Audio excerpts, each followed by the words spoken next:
Olá, bem-vindos ao Paleotomista. O que é o Paleotomista? É uma tentativa de compreender aquilo que São Tomás de Aquino diz. Não o que eu gostaria que ele dissesse a outra pessoa qualquer, mas o que ele de facto diz. Hoje é dia 24 de dezembro, estamos na véspera de Natal e, portanto, vamos falar sobre o Natal. Vamos falar sobre o nascimento de Nosso Senhor Jesus Cristo. São Tomás de Aquino, na terceira parte da Suma Teologia, dedica-se a esta questão, o nascimento de Cristo. E diz ele, depois da concepção de Cristo, do mistério propriamente dito da encarnação, porque, como todos nós sabemos, os seres humanos, a vida humana começa no instante da concepção e, portanto, é no instante da concepção que corresponde ao instante posterior à Anunciação, quando Maria dá o seu sim, o Filho de Deus é concebido no seu ventre e temos aí a encarnação. Depois da concepção de Cristo, deve-se tratar do seu nascimento. Primeiro, o nascimento em si mesmo. Segundo, a manifestação daquele que nasceu. Portanto, primeiro considera-se o próprio nascimento, aquilo que se passou no nascimento, e depois a maneira como esse que nasceu, porque ele nasceu para ser a manifestação definitiva de Deus, a revelação definitiva de Deus, como é que ele se manifesta.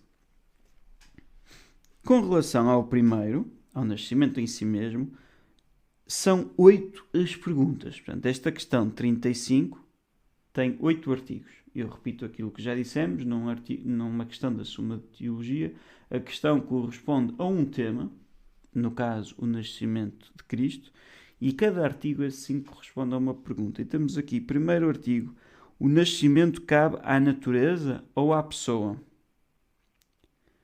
Devemos atribuir a Cristo outro nascimento além do eterno?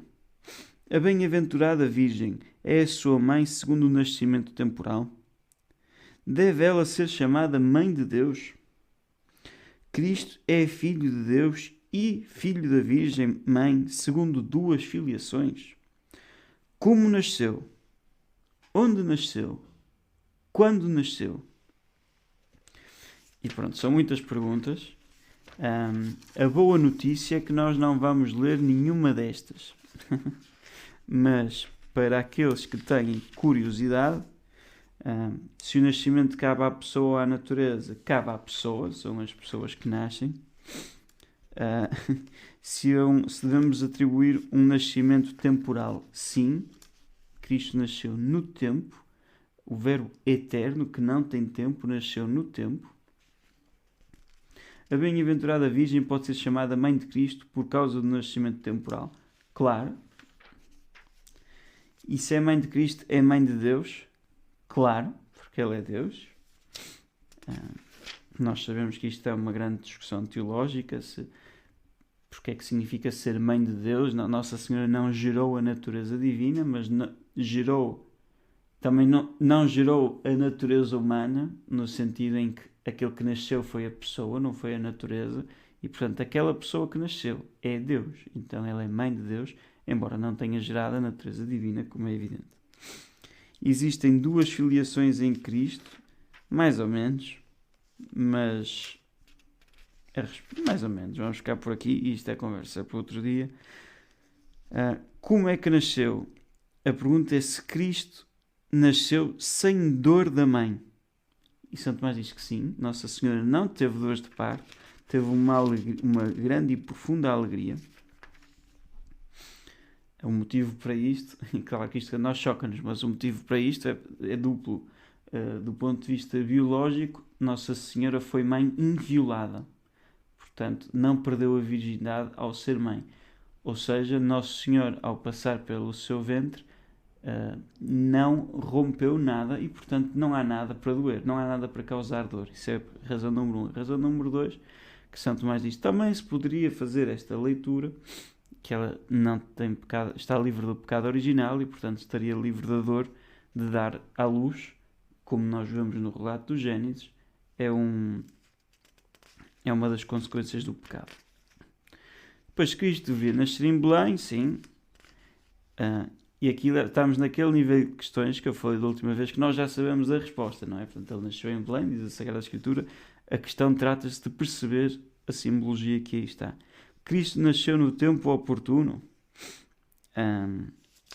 Sim, da plenitude dos tempos, e portanto trata-se de perceber porque é que aquele era o tempo oportuno. Mas nós vamos, não na questão 35, sobre o nascimento em si mesmo, mas para a questão 36, sobre a manifestação de Cristo no seu nascimento, também em 8 artigos. Deve-se considerar a manifestação de Cristo no seu nascimento. Sobre isso são 8 as perguntas. O nascimento de Cristo devia ser manifestado a todos? Devia ser manifestado a alguns? A quem devia ser manifestado? Devia manifestar-se ele mesmo ou ser manifestado por outros? Por que outros meios devia ser manifestado? A ordem das manifestações, a estrela pela qual foi manifestado o seu nascimento, a adoração dos magos que conheceram o nascimento de Cristo pela estrela. A manifestação, aqui, quando São Tomás fala a manifestação, está a falar... Nós não usamos a palavra manifestação, usamos a palavra epifania, que é uma palavra que vem do grego e que significa, no fundo, a mesma coisa que manifestar. A epifania de Deus é a manifestação de Deus. E nessa festa nós celebramos a manifestação aos magos. Mas São Tomás, quando está a falar da manifestação, está a falar de 3 manifestações. Aos pastores, que foram os primeiros, a Simeão e Ana, no templo, foram os segundos, e aos magos, foram os terceiros. E São Tomás vai jogar aqui com o povo humilde, judeu, portanto, que está dentro das coisas de Deus, mas é humilde e bruto e rude, e portanto não está completamente dentro da linguagem de Deus. Os justos, Simeão e Ana, que estão no templo a rezar, aguardam a manifestação de Deus e portanto são mais sensíveis à linguagem de Deus, e os magos, que são pagãos, e portanto São Tomás vai jogar com isto e portanto vai pôr aqui uma certa hierarquia, como nós vamos ver. Os magos são pagãos e portanto precisavam de um sinal material, as estrelas. Os pastores são judeus, portanto já estão atentos aos sinais de Deus, mas ainda precisam de uma manifestação bastante forte, como um anjo.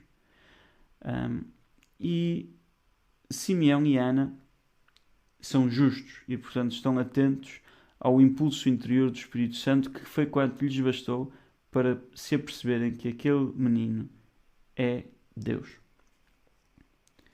E, portanto, vamos ler aqui a ordem das manifestações, que é o artigo número 6. Olha, vamos ler primeiro o artigo número 5. Hoje é Natal, merece mais. Vamos ler o artigo número 5. Então, artigo número 5, cá estamos nós. O nascimento de Cristo devia ser manifestado por meio dos anjos e da estrela? Quanto ao quinto, assim se procede. Parece que o nascimento de Cristo não devia ser manifestado por meio dos anjos e da estrela. Portanto, mais uma vez, nós já sabemos que foi, e se foi, não vamos dizer que não devia ter sido. Portanto, o que vai estar aqui em jogo é precisamente a interpretação e o comentário a esse passo das Escrituras. Porque é que poderia parecer que não devia ter sido feito por meio dos anjos e da estrela? Com efeito, os anjos são substâncias espirituais, como diz o Salmo 104. Ele faz seus anjos espíritos. Ora, o nascimento de Cristo foi na carne e não numa substância espiritual. Logo, não devia ser manifestado pelos anjos. Bem, nós já estamos a perceber que isto não é uma grande objeção, mas cá vamos. Segunda objeção. Além disso, os justos têm maior afinidade com os anjos do que com qualquer outra criatura. Conforme diz o Salmo 34. O anjo do Senhor acampa em torno daqueles que o temem e os liberta. Ora, o nascimento de Cristo não foi manifestado aos justos Simeão e Ana por meio de anjos. Logo, também não devia ser manifestado aos pastores pelos anjos. Aqui já começa a fazer algum sentido, não é?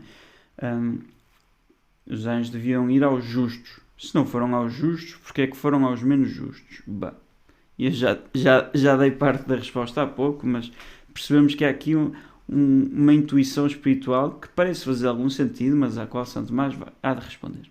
Terceiro, ademais, parece que nem aos magos devia ter sido manifestado por meio da estrela. Até aqui falámos dos anjos.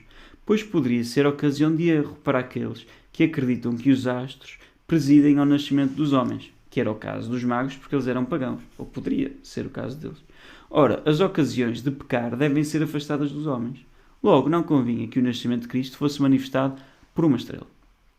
Quarto, ademais, é preciso que o sinal seja claro para que revele alguma coisa. Ora, a estrela não parece ser um sinal claro do nascimento de Cristo. Apareceu uma estrela no céu, então nasceu um bebê em Belém. É uma ligação que custa. Logo, não convinha que o nascimento de Cristo fosse manifestado por uma estrela. Em sentido contrário, diz o livro de Deuteronômio: as obras de Deus são perfeitas. Mas tal manifestação foi uma obra divina. Logo, foi realizada por meio de sinais convenientes. No fundo, Deus sabe o que faz. E se Deus se manifestou através dos anjos e da estrela, é porque fez muito bem. E respondo: a manifestação pelo silogismo procede a partir de noções que são mais evidentes para aquele ao qual se dirige a demonstração. Portanto, se eu quero demonstrar ao ouvinte que Deus existe, vamos começar com coisas pequenas. Como é que eu vou fazer esta demonstração, esta manifestação? Para fazer uma demonstração não preciso de fazer isto, mas para fazer uma manifestação preciso. Como é que eu vou tornar manifesto? Através de algo que já seja manifesto para o ouvinte. Por exemplo, tudo o que começa a existir tem uma causa.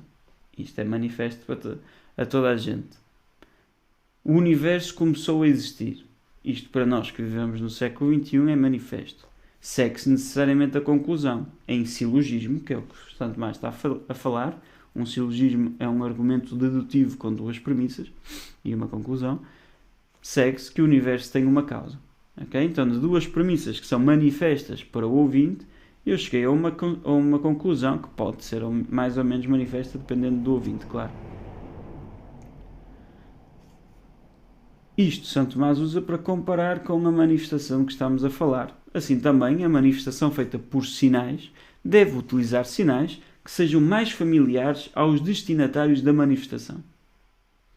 Ora, é conhecido que os justos estão familiarizados e acostumados a ser ensinados pelo instinto interior do Espírito Santo, ou seja, pelo espírito de profecia, sem demonstração de sinais visíveis. Os justos estão habituados ao impulso interior do Espírito Santo. Aqueles, porém, que se entregam às coisas corporais são conduzidos às realidades inteligíveis pelas realidades sensíveis. Ora, os judeus estavam acostumados a receber comunicações divinas por mediação de anjos, por meio dos quais receberam também a lei, como diz o livro dos Atos dos Apóstolos. Vós tinhas recebido a lei promulgada por anjos. Portanto, estamos a ver aqui um costume muito interessante dos judeus, que é receber comunicações divinas por mediação dos anjos.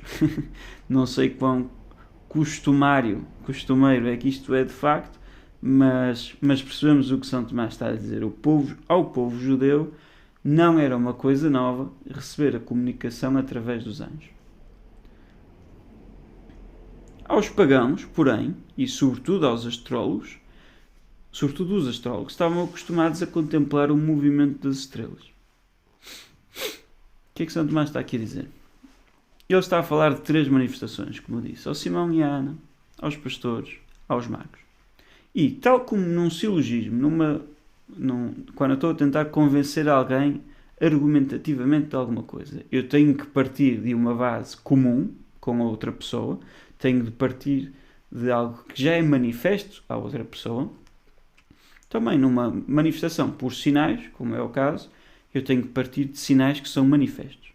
E agora, Santo Tomás dividiu estes 3 grupos. Aqueles que são justos e, portanto, têm uma intimidade com Deus e, portanto, entregam-se às coisas espirituais, portanto, estão aptos a receber uma mensagem, uma manifestação apenas pelo impulso interior do Espírito Santo, Simeão e Ana. Ele agora vai dar-lhes os nomes, mas é o Simeão e Ana. Depois, os que se dedicam às realidades sensíveis. E este ele divide em 2. Os judeus, no caso, os pastores. E, portanto, a esses é preciso um anjo, porque um anjo, apesar de ser uma criatura espiritual, é uma manifestação sensível. Eles veem e ouvem o anjo. E, no caso, e os pagãos, que as estrelas, porque eles são habituados a contemplar as estrelas, e ainda por cima os astrólogos. Pronto. Então, continua Santo Tomás, por isso, estamos aqui, o nascimento de Cristo foi manifestado aos justos, a saber, Simeão e Ana, pelo impulso interior do Espírito Santo, conforme o Evangelho de Lucas. Fora-lhe revelado pelo Espírito Santo que não veria a morte sem antes ter visto o Cristo do Senhor. Aos pastores e aos magos, porém, mais entregues às realidades corporais, o nascimento de Cristo foi-lhes manifestado por meio de aparições visíveis. E dado que não se tratava de um nascimento puramente terrestre, mas de certa forma celeste, o nascimento de Cristo foi revelado tanto a uns como a outros por meio de sinais do céu. Pois, como diz Agostinho, os anjos moram no céu, são adornados pelas estrelas. É por meio deles que os céus proclamam a glória de Deus. Que é o que cantam os anjos. Os céus, glória a Deus nas alturas. Portanto, as alturas, os céus proclamam a glória de Deus. É, pois, com razão que o nascimento de Cristo foi revelado aos pastores por meio dos anjos, porque se tratavam de judeus, entre os quais eram frequentes as aparições de anjos, mas aos magos, acostumados a contemplar os corpos celestes, foi manifestado pelo sinal da estrela.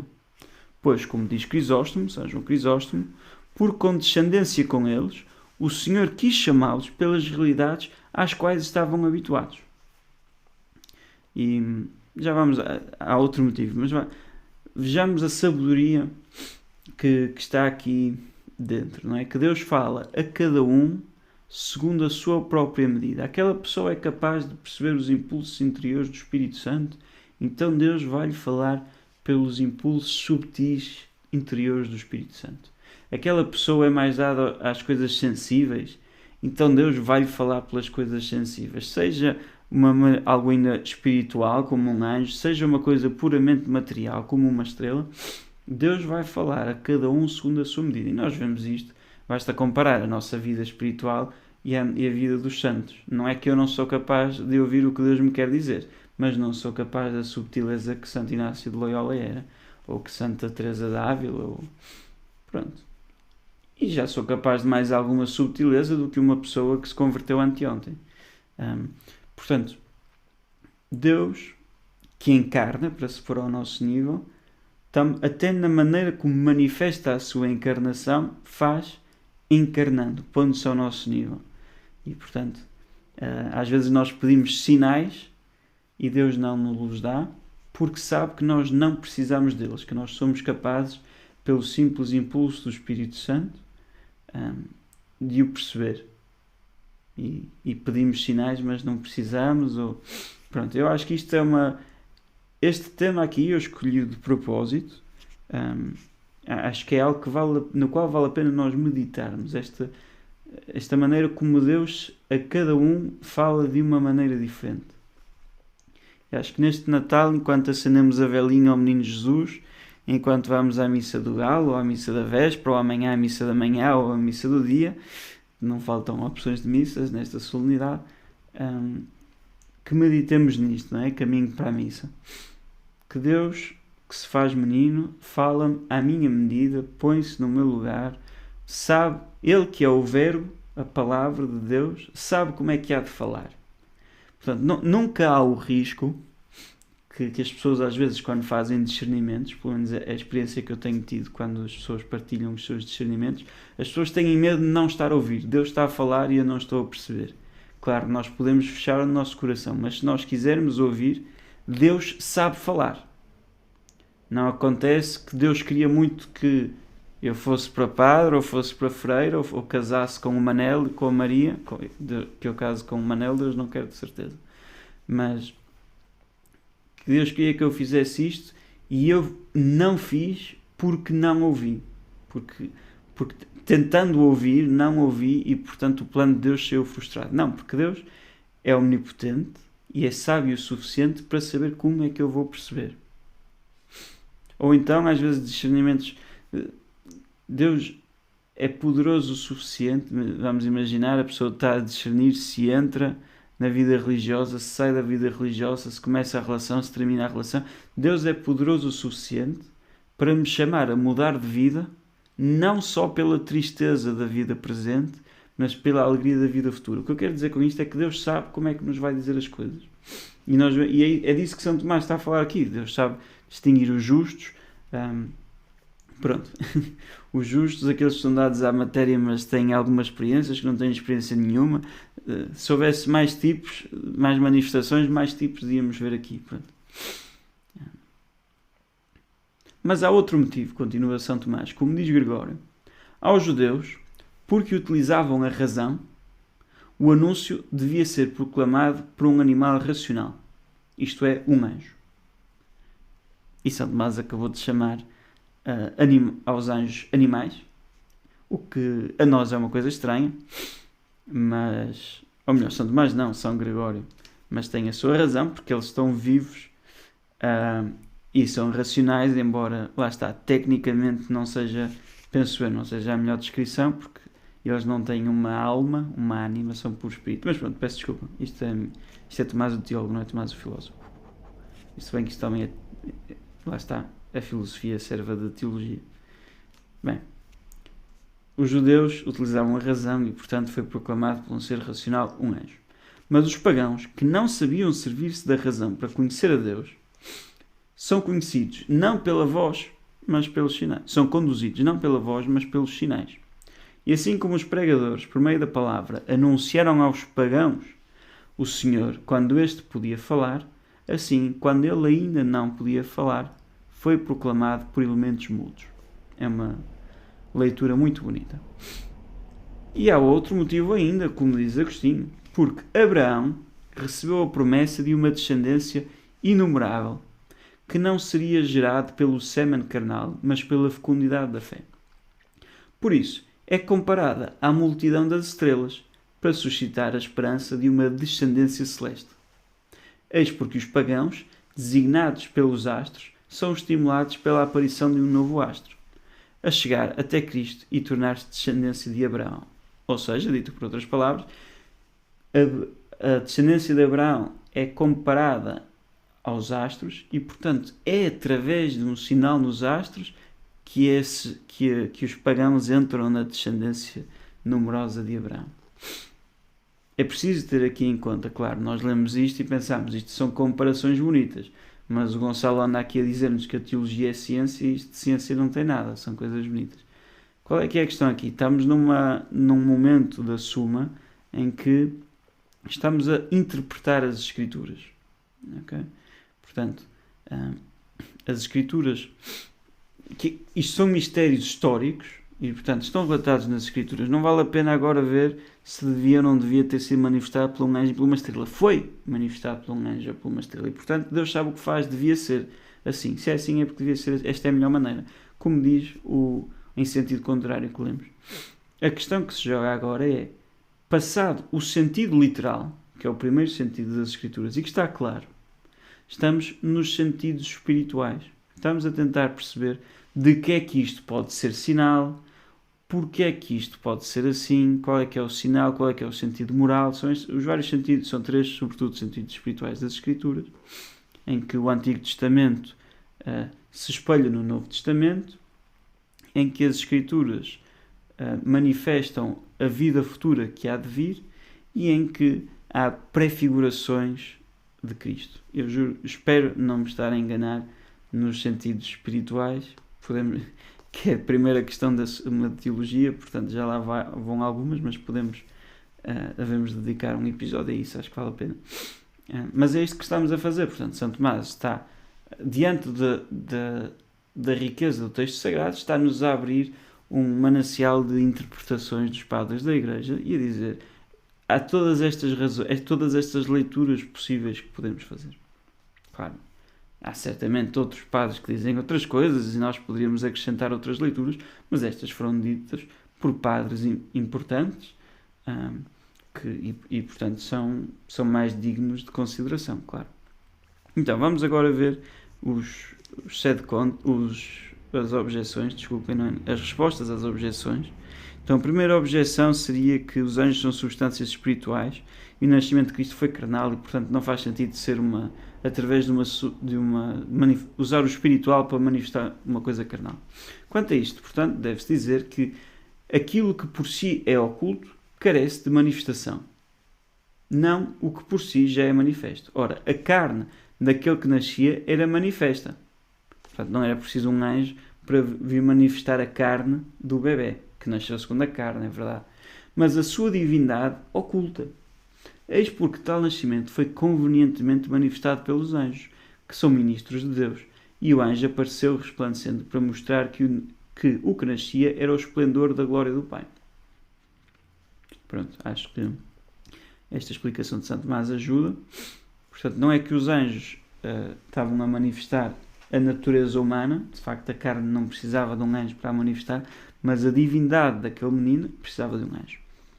A segunda objeção é que os justos têm maior afinidade com os anjos, portanto, se Ana e Simeão não receberam o anjo, os pastores também deviam. Quanto a isto, deve dizer-se que os justos não tinham necessidade de uma aparição visível dos anjos, por causa da sua perfeição. Bastava-lhes o impulso interior do Espírito Santo. Quanto ao a terceira objeção diz que a estrela podia ser ocasião de erro para os magos, que já achavam que as estrelas interferiam com os assuntos humanos. Deve-se dizer que a estrela que manifestou o nascimento de Cristo suprimiu qualquer ocasião de erro. Por isso diz Agostinho: nunca os astrólogos estabeleceram o destino dos homens pelas estrelas, afirmando que, ao nascer um homem, uma estrela abandonaria o traçado da sua órbita e que se teria dirigido para o que acabava de nascer, como aconteceu com a estrela que mostrou o nascimento de Cristo. Eis porque não se confirma o erro dos que acreditam que o destino dos homens, quando nascem, está vinculado à disposição dos astros, mas não acreditam que possa mudar a disposição dos astros quando nasce um homem. Portanto, o que é que Santo Agostinho está a dizer? Este acontecimento é tão singular na sua natureza que não era possível ser confundido com outros. Igualmente, diz São João Crisóstomo, a função da astronomia não é conhecer por meio das estrelas aqueles que vão nascer, mas anunciar o seu futuro desde o momento do nascimento. Ora, os magos não conheciam o momento do nascimento, de tal forma que, a partir daí, pudessem descobrir o futuro pelo movimento das estrelas, mas o contrário. Mais uma vez, o que São João Crisóstomo nos está a dizer é que este tipo de fenómeno não os induziria em erro, não os conduziria a achar que as estrelas estão a manifestar o destino dos homens. Quanto ao quarto, e a quarta objeção é que uma estrela não é um sinal claro de que alguém vai nascer. Quanto a isto, deve dizer-se que conta Crisóstomo que alguns escritos apócrifos falam de uma nação do Extremo Oriente, junto ao mar, que possuiria um escrito atribuído a Sete, portanto, o filho de Abraão e Eva, de Adão e Eva, tem Caim, Abel e o terceiro filho Sete, atribuído a Sete, que se refere a uma estrela e aos dons que deviam ser oferecidos. Esta nação observava com atenção a aparição desta estrela. Por isso, tinha colocado 12 observadores que, em determinados tempos, com toda a dedicação, subiam a um monte. De lá, observaram depois que ela tinha a forma de uma criança e, acima dela, uma espécie de cruz. Portanto, está a referir a um texto antigo, que pelos vistos, segundo a nota de rodapé, parece que ainda temos acesso. Poder-se-ia dizer, continua, que aqueles magos seguiam a tradição de Balaão, quando disse: uma estrela sairá de Jacó. Eu julgo que este Balaão, que veio tal e qual do latim, é o profeta Balaão. Enfim, uma estrela sairá de Jacó. Por isso, quando viram uma estrela fora do movimento ordinário do universo, compreenderam que era aquela da qual Balaão profetizara, que indicaria o rei dos judeus. Ou ainda, com Agostinho, dir-se-á que os magos ouviram dos anjos uma advertência reveladora de que a estrela anunciava o nascimento de Cristo. E parece provável que dos anjos bons, pois já procuravam sua salvação em Cristo a quem vinham adorar. Finalmente, pode dizer-se, com o Papa Leão Magno, que, além da imagem que estimulou o olhar corporal, o raio mais luminoso ainda da verdade instruiu até ao fundo os seus corações no que concernia a iluminação da fé. O que é que São Tomás está a dizer? De facto, uma estrela de si não manifesta o nascimento do Filho de Deus. Mas há aqui várias interpretações possíveis que os padres, várias soluções possíveis que os padres deram e qualquer uma é suficiente. Ou este escrito apócrifo que preveniria para este fenómeno, ou a profecia, que eles estivessem a par da profecia de Balaão, ou que um anjo lhes tivesse esclarecido essa ligação, ou que o raio luminoso da fé tenha perforado até ao fundo dos seus corações. Pronto. E é isto. A seguir vem o artigo número 6, que é muito interessante. Se foi manifestado pela ordem conveniente, é claro que foi manifestado pela ordem conveniente, porque foi assim que foi manifestado. E aqui a questão é a ordem do Simeão e da Ana, primeiro os pastores, depois a Simeão e a Ana, e depois os pagãos.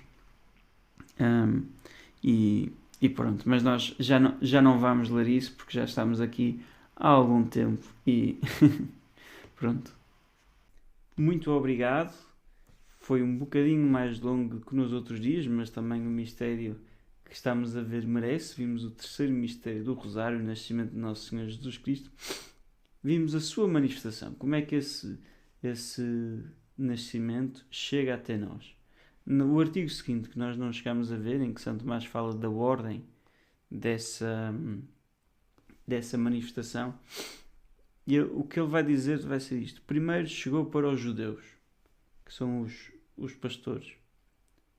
Depois chegou aos pagãos, que são os magos. E só 40 dias depois do nascimento, na apresentação do templo, é que chegou aos justos, Simeão e Ana. Os judeus, os pastores estão para os judeus, para alguns judeus, os que estavam ali. Os magos estão para os povos pagãos de todos os cantos da terra. Os justos, diz São Tomás, prefiguram toda a plenitude do povo judeu. Porque é que eles vêm em último? Diz São Paulo que no final será para os judeus. Primeiro foi para alguns judeus, os apóstolos, depois para as nações pagãs, porque os judeus rejeitaram Nosso Senhor, mas depois todos vão de voltar à casa de Israel. E muito bem. Bom Natal, que isto possa ser um tempo para nos encontrarmos com o Nosso Senhor, para ouvir a sua voz, que fala de qualquer maneira, seja como for que nos fala. E é isto. Louvado seja Nosso Senhor Jesus Cristo, para sempre seja louvado em sua Mãe Maria Santíssima. Feliz Natal!